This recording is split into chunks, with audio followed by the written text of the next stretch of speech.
Kalau kamu lagi cari project under value atau hidden games yang masih dibilang murah dan juga well funded, listing di berbagai exchange, mungkin kamu harus nonton video ini ya. Jadi aku akan mereview secara singkat tentang project lokal tapi rasa global. Karena project ini sudah listing di 15 exchange. Berikut exchange-nya aku sebutkan. Nah, di sini ada XT, Bybit, Digifinex, Indodax, Bitforex, Maxi Global, AAX, Probit, Bbox, Bit2, Bikex, BingX, CoinTiger, PancakeSwap, dan juga Lbank. Apa sih keunggulan dari listing di berbagai exchange? Nah, kalau teman-teman tahu bahwa untuk melakukan listing di berbagai exchange itu butuh modal yang besar. Makanya dari kegiatan listing ini kita bisa bilang bahwa kunci koin ini benar-benar well funded ya. Tim developer mengeluarkan modal yang banyak dan bisa aku sebut bahwa kunci koin ini adalah project lokal yang paling niat developmentnya. Keuntungan bagi kita sebagai user atau investor kalau kita mempunyai atau berinvestasi pada project yang punya banyak exchange adalah kita dapat melakukan transaksi di berbagai exchange. Jadi kita bisa menggunakan banyak exchange atau kita bisa menggunakan exchange yang kita punya. Jadi kalau teman-teman punyanya Indodax, ya di Indodax teman-teman bisa beli kunci koin. Seperti itu. Oke, aku akan bahas apa itu project kunci koin, siapa developmentnya, gimana keunggulan dan juga kekurangannya. Yang pertama, aku akan bahas bahwa kunci koin itu dinaungi oleh PT Famindo Kunci Sukses. CEO dari Famindo Kunci Sukses juga menjabat sebagai CEO dari kunci koin ini, yaitu Julius AS, juga co-founder dari kunci koin adalah Joko Crypto. Kalau teman-teman sudah kenal, mungkin Joko Crypto ini terkenal karena memiliki mining rig sebanyak 22.000 dan sudah melakukan crypto mining sejak tahun 2016. Di sini ada advisernya. Kalau teman-teman bisa baca bahwa advisernya adalah Kun Gao dan juga Asvin Navin, masing-masing merupakan orang yang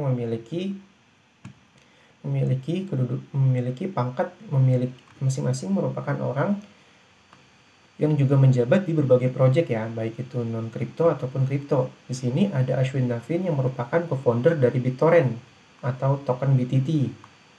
Juga sekaligus CEO dari Samba TV, sedangkan Kun Gao merupakan co-founder dan presiden GGWP dan juga co-founder dari Crunchyroll. Crunchyroll itu semacam website untuk streaming anime ya. Kalau teman-teman sering nonton anime atau teman-teman suka live streaming, bisa kunjungi Crunchyroll di sana. Dan Crunchyroll itu memiliki co-founder Kun Gao. Apa sih sebenarnya project kunci koin ini dan kenapa aku bilang ini project yang bagus? Secara singkat bisa dibilang bahwa kunci koin ini akan secara singkat bisa dibilang bahwa kunci koin ini mungkin bisa menggantikan posisi Binance atau BNB ya, cuman BNB Indonesia, BNB lokal. Karena kunci koin ini memiliki ekosistem seperti BNB dari mulai exchange, staking, NFT marketplace, dan lain-lain, semuanya menyatu dalam satu ekosistem, yaitu ekosistem kunci. Oke, kalau kita cek di utility-nya, yang pertama ada crypto mining. Karena kunci koin adalah blockchain, tentunya kita bisa mining dan mendapatkan reward berupa koin kunci, yang nantinya koin kunci tersebut bisa kita jual ataupun kita hold ataupun kita gunakan sebagai alat pembayaran. Nah, selanjutnya ada hospitality. Jadi PT Famindo yang menaungi kunci koin juga memiliki lini bisnis di bagian hotel. Di sini teman-teman bisa lihat bahwa hotel yang dimiliki PT Famindo ini sudah beredar di banyak provinsi di Indonesia. Kunci koin juga berfungsi sebagai referral. Kunci koin berfungsi juga sebagai royalty program, di mana teman-teman bisa mendapatkan royalty karena menggunakan kunci koin pada Artotel Group. Artotel Group itu apa sih? Artotel Group itu semacam hotel ya. Kalau teman-teman mau vacation atau traveler, tentunya bisa Artotel Group itu adalah sebuah hotel ya. Kalau teman-teman suka traveler atau jalan-jalan, mungkin teman-teman gak asing dengan yang namanya Artotel. Kunci koin juga akan mengembangkan AAA game untuk komputer. Nah, di sini AAA game-nya ini mungkin dikembangkannya masih dalam waktu yang panjang ya. Karena kan untuk develop game itu butuh waktu yang lama. Jadi mungkin aku nggak bahas. Kunci koin juga berpartner dengan Funesia. Kalau teman-teman suka baca komik, novel, main games, buku, teman-teman bisa kunjungi Funesia dan menggunakan kunci koin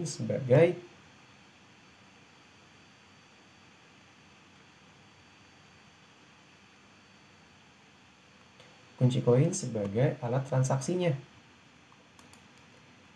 Selanjutnya ada UX. Di sini kalau teman-teman perhatikan bahwa UX ini mungkin mirip seperti aplikasi Dana ya, di mana teman-teman bisa melakukan top up, payment, transfer, ataupun juga pembelian tiket, pulsa, dan lain-lain.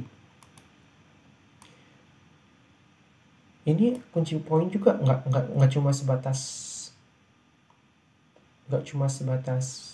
koin, blockchain, dan lain-lain. Kunci koin itu juga nggak sebatas. Kunci koin juga nggak membatasi diri. Kunci koin juga melakukan pelebaran bisnis ke bagian solar panel. Di sini kunci koin sudah berpartner dengan Arjuna 2, di mana teman-teman bisa menggunakan kunci koin untuk melakukan transaksi pembelian unit, upgrade, ataupun mendapatkan keuntungan.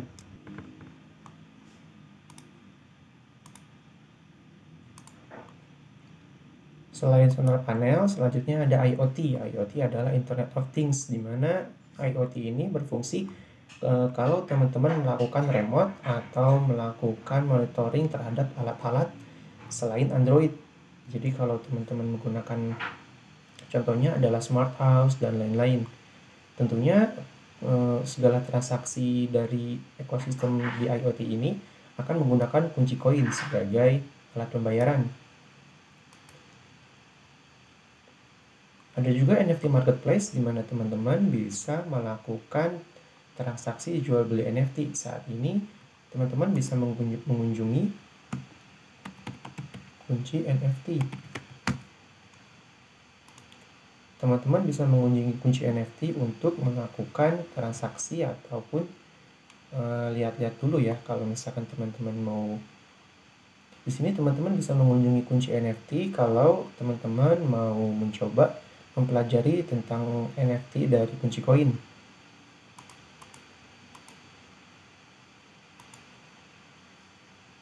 Selanjutnya ada staking platform. Staking itu mirip seperti mining ya, cuma bedanya teman-teman hanya menitipkan atau mendepositkan koin teman-teman, menguncinya dalam waktu tertentu, dan teman-teman akan menikmati reward. Ada dua website untuk melakukan staking. Yang pertama adalah Exchanger Bybit, dan yang kedua adalah Doyan Rebahan.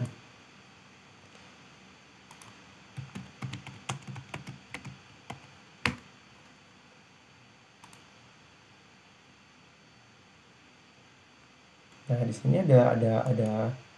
sini ada pilihan staking kunci koin, di mana teman-teman bisa staking. Selanjutnya aku akan bahas CryptoQueen. Ini yang mungkin nggak akan aku bahas terlalu banyak karena belum banyak informasi tersedia terkait CryptoQueen ini. Mungkin secara singkat, CryptoQueen ini akan mirip seperti Binance atau exchange lainnya ya. Cuma bedanya nanti mungkin kunci koin ini akan menjadikan blockchain-nya sebagai blockchain khusus pada setiap transaksi CryptoQueen ini aku mungkin nggak akan bahas terlalu banyak tentang CryptoQueen ya, karena belum banyak informasi yang tersedia. Tapi bisa dibilang bahwa CryptoQueen adalah exchange dengan chainnya sendiri, yaitu chain dari kunci koin. Di sini ada OmniVR atau sebuah company VR yang berfokus di Indonesia. Aku kurang mengerti soal VR, tapi mungkin secara singkat bahwa VR ini sendiri merupakan perkembangan digital. Mungkin kedepannya banyak game ataupun banyak aktivitas terutama metaverse akan menggunakan VR. Oke, aku akan bahas soal harga selanjutnya. Di sini kalau teman-teman cek harga dari kunci koin itu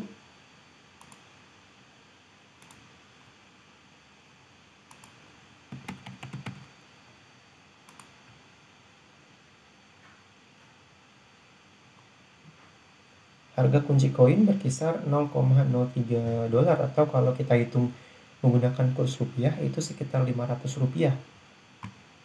Dengan distribusi saat ini beredar 3% dari total supply 100 juta atau dari total supply 100 miliar token. Nah, kedepannya 50 miliar token ini, 50 miliar kunci, 50 miliar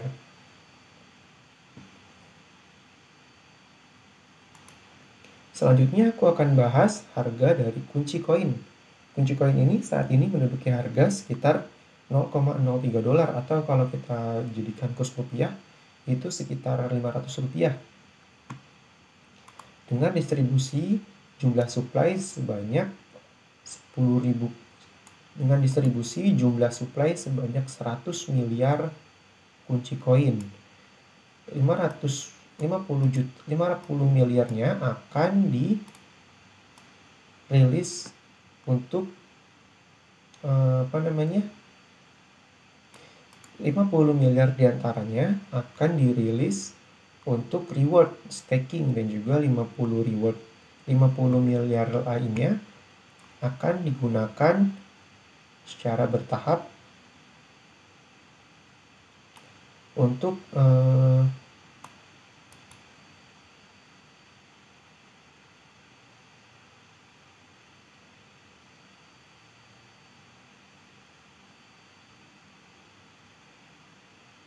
selanjutnya aku akan bahas tentang distribusinya.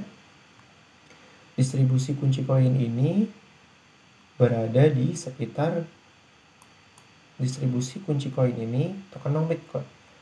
Selanjutnya aku akan bahas tokenomic kunci. Kunci koin ini memiliki total supply sebesar 100 miliar koin. Dengan 50%-nya akan dirilis secara perlahan. Dengan saat ini juga sudah beredar 3%. Nah, 50% lainnya atau 50 miliar ini akan dirilis 8% setahun. Jadi total supply, jadi supply yang beredar saat ini benar-benar sedikit ya, karena cuma 3% supply aja. Kunci koin juga rutin melakukan burning, yang artinya kunci koin ini bersifat sebagai deflationary coin.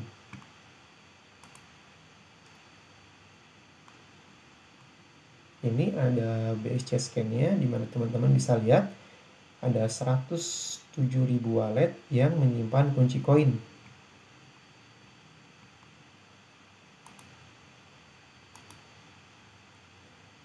Dari tadi aku selalu bahas tentang keunggulannya nih. Apakah kunci koin ini punya kekurangan? Nah, selain dari project yang luar biasa, well funded, listing di berbagai exchange, ekosistemnya besar, kunci koin ini punya satu kekurangan menurut aku, yaitu sirkulasi supply-nya benar-benar sedikit. Yang artinya kalau misalkan supply-nya akan bertambah secara bertahap, hal tersebut akan membuat dilusi market cap.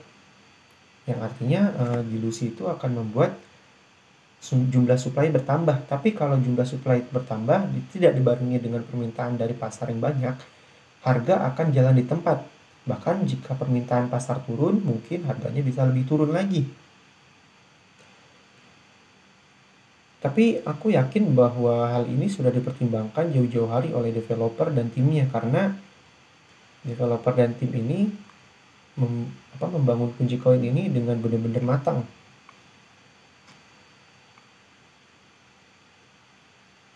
Apakah kunci koin ini layak untuk kita pertimbangkan sebagai portofolio?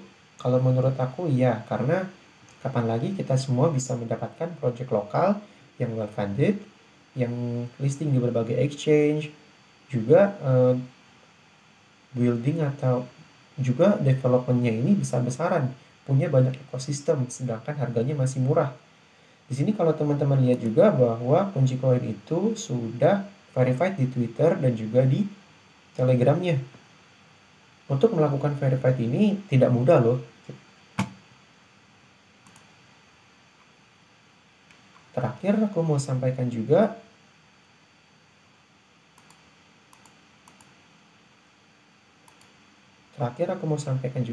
kalau teman-teman kalau teman-teman merasa bahwa kunci koin ini kalau teman-teman merasa bahwa sudah ketinggalan hype dari kunci koin ini, mungkin ada beberapa poin yang bisa aku sampaikan bahwa kita belum ketinggalan hype. Yang pertama, kunci koin ini belum listing di Tier 1 exchange seperti Binance ataupun juga Huobi. Nah, di sini bisa jadi poin untuk kita nih, bahwa kedepannya jika teman-teman mau entry, teman-teman bisa perhatikan kapan sih waktu yang tepat untuk entry. Kalau menurut aku, waktu yang tepat untuk entry mungkin adalah di saat-saat mau listing exchange besar, ataupun teman-teman juga bisa melihat bahwa teman-teman bisa melihat entry point yang bagus atau entry point yang tepat berdasarkan dengan event-event kunci koin. Saat ini kunci koin itu sendiri bahkan masih sedikit dikenal oleh global, yang artinya kalau teman-teman sudah memasukkan kunci koin di watchlist teman-teman, dan di saat yang tepat kunci koin akan melakukan marketing besar-besaran ke global, teman-teman bisa mendapatkan momentum yang tepat. Oke, sekian aja dari aku. Jangan lupa do your own research, sharing, educate, and lucky.